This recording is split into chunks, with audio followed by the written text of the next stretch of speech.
Jonathan, 4.4%, lowest level in a decade, okay? That puts us back to the peak of the incredibly strong job market before the Great Recession. How much credit do you give President Trump? Very little credit, and I think actually any honest economist would tell you that presidents don't have that much effect on jobs at that level. And certainly, Trump's only been in office, as we know, 3 months, and it has very little to do with him, even though he's been a pathological liar about this. And I have some statistics from this. Fortune magazine actually looked at the claims he's made over the last 3 months, looked at a dozen or so examples, and found most of them either false or misleading, including, your reporter mentioned his claim that he had created 600,000 jobs. That was a claim he made back in April, when in fact the BLS said that in that time period since he had been in office, only 533,000 jobs had been created. Fortune gave that a false grade. I could go through a whole lot of others, but he gets very little credit for this. Steve, very little credit?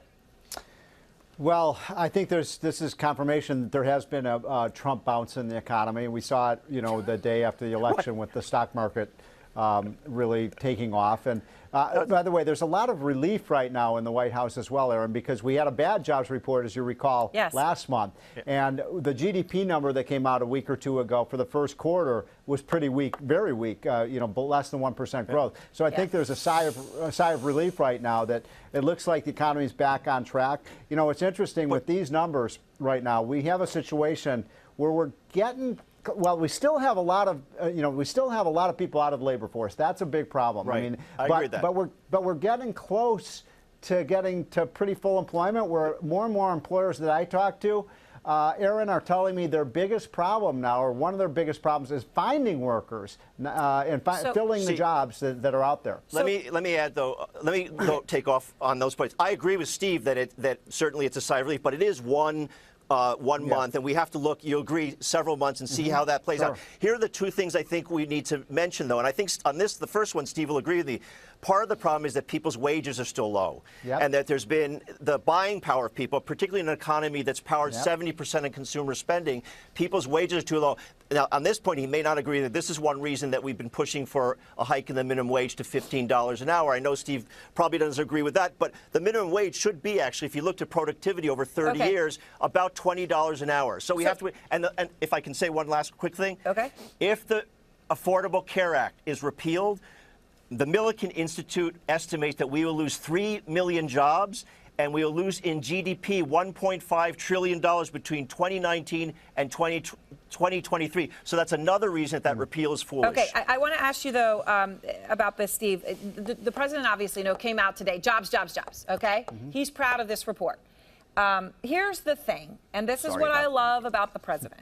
He has a trail 50 miles long, and he doesn't try to hide his trail. Here is what he said in the past about the jobs numbers and whether we can trust them. The unemployment number, as you know, is totally fiction. I hear 5.3% unemployment. That is the biggest joke there is in this country. The 5% figure is one of the biggest hoaxes in American modern politics. Okay, if 5% was the biggest hoax in modern politics, I don't know what 4.4 is, Steve.